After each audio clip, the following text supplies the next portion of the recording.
सबसे बड़ी ताकत पहले से तुम्हारे पास है।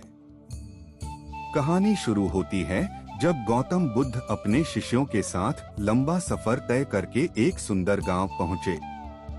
गौतम बुद्ध ने कुछ दिन उसी गांव में रुकने का निश्चय किया। गौतम बुद्ध के आने का समाचार गांव में आग की तरह फैलने लगा और कुछ ही देर में गौतम बुद्ध के आसपास लोगों इकट्ठा होने लगे और जमावट बढ़ने लगा। लोग कई तरह की समस्या लेकर वहां आने लगे। तभी एक बुजुर्ग रोते हुए गौतम बुद्ध के पास आए और कहा, है तथागत, मेरा बेटा कुछ काम नहीं करता, गरीबी और कठिनाइयों के लिए ईश्वर को दिन रात कोसता रहता है। जब मैं समझाता हूँ तो मुझसे ही बहस करने लगता है और घर का माहौल खराब हो जाता है। तथागत, मैं जानता हूँ कि वह अपना नुकसान कर रहा है, लेकिन मुझे समझ नहीं आता कि मैं उसे सही रास्ते पर कैसे लाऊं। गौतम बुद्ध मुस्कुराए और बुजुर्ग व्यक्ति से बोले, आप कोई बहाना बनाकर अपनी बेटा को मेरे पास ले आइए। बुजुर्ग व्यक्ति ने कहा, तथागत, मेरा बेटा किसी की बात नहीं सुनता, सबसे बहस करता है। मुझे डर है कहीं वो आपको भी कोई गलत बात ना कह दे। बुद्ध मुस्कुराए और बोले, चिंता मत करो, तुम बस उससे कहना कि मैं उसकी सारी समस्याओं का समाधान कर दूंगा।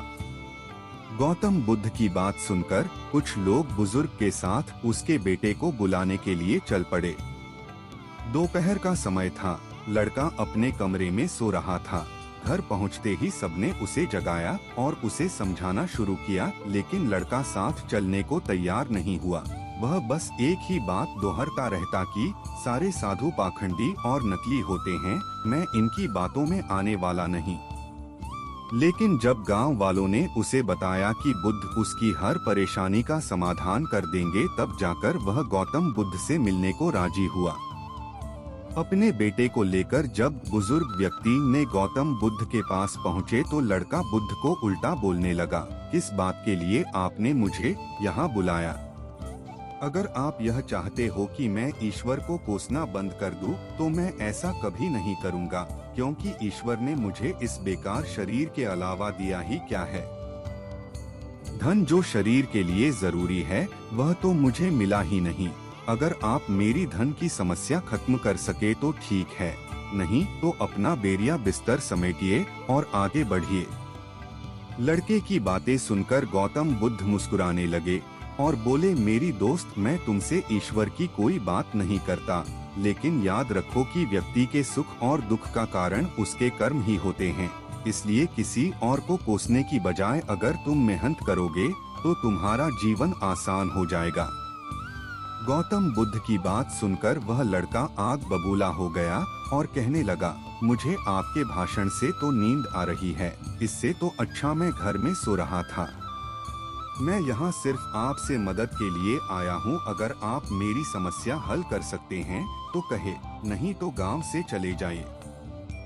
गौतम बुद्ध थोड़ी देर शांत रहे और समझ गए कि यह लड़का बेहद अड़ियल किस्म का है। गौतम बुद्ध उस नौजवान से बोले, मैं एक राजा को जानता हूँ और तुम्हें उससे धन दिलवा सकता हूँ, जिससे ना तुम केवल व्यापार वगैरह कर सको बल्कि इतना धन मिलेगा कि तुम अमीर बन जाओगे, लेकिन बदले में तुम्हें भी उसे कुछ देना होगा। वह लड़का बोला, मैं राजा को क्या दे सकता हूँ? मेरे पास तो कुछ भी नहीं है। गौतम बुद्ध ने कहा, राजा का एक पुत्र है जो जन्म से ही नेत्रहीन है। राजवैदी ने कहा है कि अगर राजकुमार को किसी जीवित व्यक्ति की आंखें मिल जाए तब वो ठीक हो सकता है। अगर तुम अपनी दोनों आंखें राजकुमार को दे दो तो राजा तुम्हें तुम्हारी वजन के बराबर सोने के सिक्के देंगे। फिर तुम अपना जीवन आराम से बिता सकते हो। यह सुनते ही डर के कारण लड़के ने आंखों पर हाथ रख लिए और जोर से कहा, यह आप क्या बोल रहे हैं? जीते जी कोई अपनी आंखें कैसे दे सकता है? कोई कितना भी धन क्यों ना दे, मैं अपनी आंखें नहीं दे सकता। गौतम बुद्ध बोले, कोई बात नहीं, दो नहीं तो सिर्फ एक ही आंख दे दो, फिर भी मैं तुम्हें तुम्हारी वजन के बराबर सोने के सिक्के दिलवा दूंगा। वह लड़का फिर जमकर बोला, आप यह कैसी बातें कर रहे हैं? मुझे सोने का चाहे जितने सिक्के मिल जाएं, मैं अपनी एक भी आंख नहीं दे सकता। मेरी आंखें अनमोल है।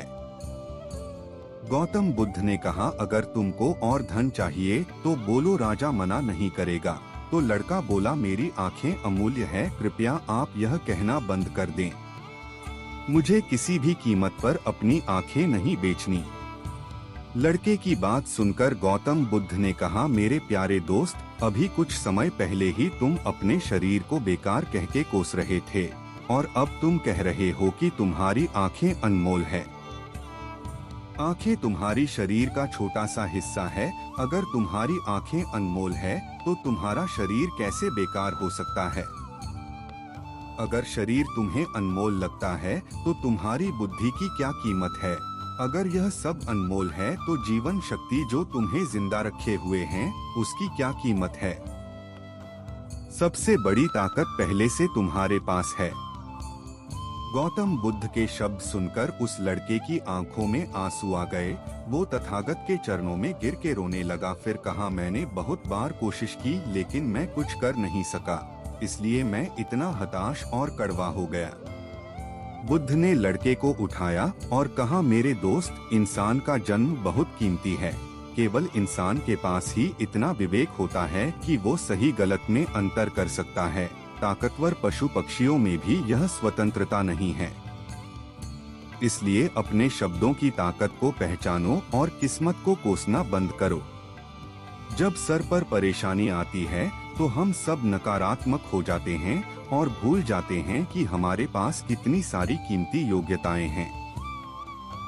गौतम बुद्ध कहते हैं कि बनाने और मिटाने दोनों की शक्ति हमारी शब्दों में है। जब शब्द सच्चाई और दया से भरे होते हैं तो पूरी दुनिया को बदल सकते हैं।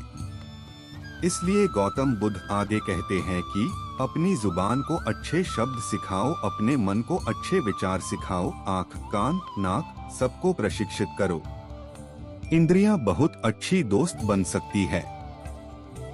यह हमको दुखों से पार ले जाएगी और जो चाहे हम प्राप्त कर सकेंगे। यह सब हम ध्यान, योग, प्राणायाम, विपश्यना से सीख सकते हैं।